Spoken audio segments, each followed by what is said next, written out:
दरभंगा के जिलाधिकारी कौशल कुमार शहर के 3 प्रमुख तालाबों के सौंदर्यीकरण कार्य का जायजा लेने हराही पोखर का स्थलीय निरीक्षण किया।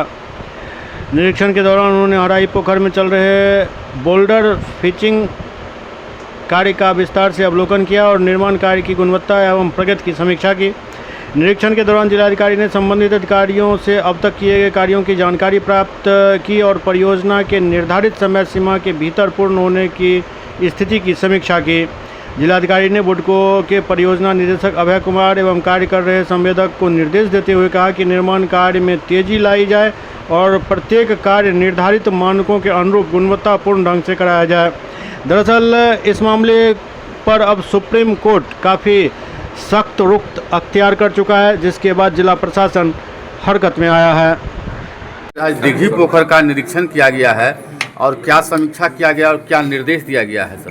दिघी पोखर 3 तालाब का सौंदर्यीकरण कार्य बुडको के माध्यम से चल रहा है और उसको तीनों तालाब को जोड़ने की भी योजना फाइनल है, उसका टेंडर ही फाइनल हो गया है।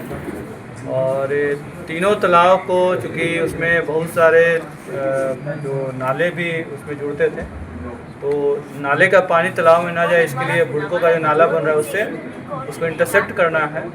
इन सब की समीक्षा हम लोग करने गए थे। साथ ही साथ क्योंकि बहुत सारा अतिक्रमण भी है तीनों तालाब के चारों तरफ, उसमें कुछ अतिक्रमण चिन्हित है, इसको हम लोग हटा रहे हैं अभी।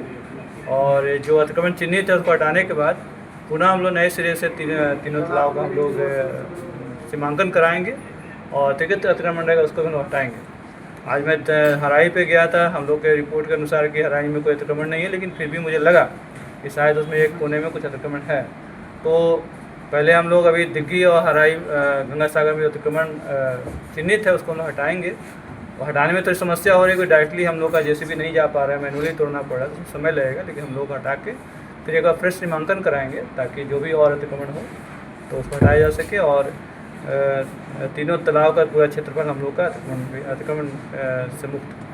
गंगा सागर दिल्ली में हॉस्पिटल का कचरा गिराया जाता है नर्सिंग का, वो भी हम लोग देखेंगे और इसको शुद्ध करने का ही योजना है। इसमें से कि मिट्टी ये जो आपका जो स्लोप है, जो तालाब का एंड है, उसको पूरा स्टोन पिचिंग किया जा रहा है ताकि उसके बाद अब क्षरण ना हो, स्लोप स्टेबल हो जाए। उसमें बहुत सारे घाट बनाए जाएंगे, कैफेटेरिया वगैरह है, पार्किंग एरिया है, जेटी बनाया जाएगा, गजियो बनाया जाएगा ताकि वहाँ पे पर्यटन का स्थल डेवलप हो सके। तो इन सब योजनाओं पे कार्य चल रहा है। तो अभी हम लोग उस पर वॉकवे बनेगा, स्ट्रीट लाइट वगैरह, ताकि लोगों को एक टहलने का एक अच्छा माध्यम मिल सके। तो तीनों तालाब की योजना पे काम चल रही है और इसी की समीक्षा थी और हम लोग प्रयास करेंगे कि ससमय कार्य पूरा हो। सर एक तरफ से सरकार पर रोक लगाया गया है न्यायालय द्वारा। देखिए, माननीय सर्वोच्च न्यायालय के द्वारा जो अभी कल आदेश आया है उसमें जो 1% 2% मिट्टी भरना था स्लोप स्टेबलाइजेशन के लिए, हम लोग जितना जो एरिया है उस तालाब का उसका हार्डली लेस देन 1% में मिट्टी भरना था, क्योंकि उससे स्लोप हम लोग का स्टेबल स्टोन पिचिंग करना उसको स्टेबल करना था। लेकिन अभी ऑफ लेट माननीय सर्वोच्च न्यायालय के द्वारा रोक लगाया गया। अभी हम लोग अगले आदेश तक जो भी आदेश आएगा हम लोग रोकेंगे, लेकिन जहाँ जहाँ काम हो गया है रेस्ट काम किए जा सकते हैं, कैफेटेरिया का, पार्किंग का, फूड कोर्ट का, स्टोन पिचिंग का, वो हम लोग करते रहेंगे। सर एक जोड़ने की जो योजना थी उसकी आज के दिन में क्या स्थिति?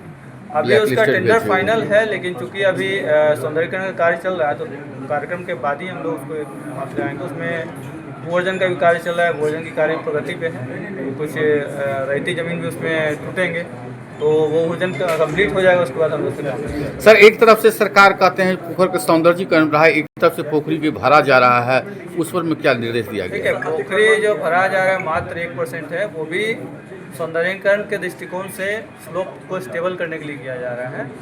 इस पोखरी की बात नहीं कर रहे हैं सर, कई पोखरी हम लोग जो स्टोन पिचिंग कर रहे हैं वो जो अभी अंडुलेशन है उसमें तो हो नहीं पाएगा, इसलिए उसके लिए किया जा रहा है, वो ब्यूटिफिकेशन का एक पार्ट है। सर उस पोखरी की बात नहीं कर रहे हैं, कई अन्य पोखरी भी भर के बेच दिया गया है दरभंगा में। अतिक्रमण किया हुआ है। ठीक है, बाकी तालाब पोखर को भी हम लोग इस तालाब के बाद हम लोग पहले इस 3 तालाब को हम लोग टेकअप कर लें, उसके बाद हम लोग बाकी तालाब को भी हम लोग, क्योंकि जल स्रोत को तो जीवित रखना है। और यही 44 वार्ड में एक बलहदरपुर में पोखरा है, उसको कहते हैं जो सुखा दिया गया है। एक that's all, we look at all the ponds and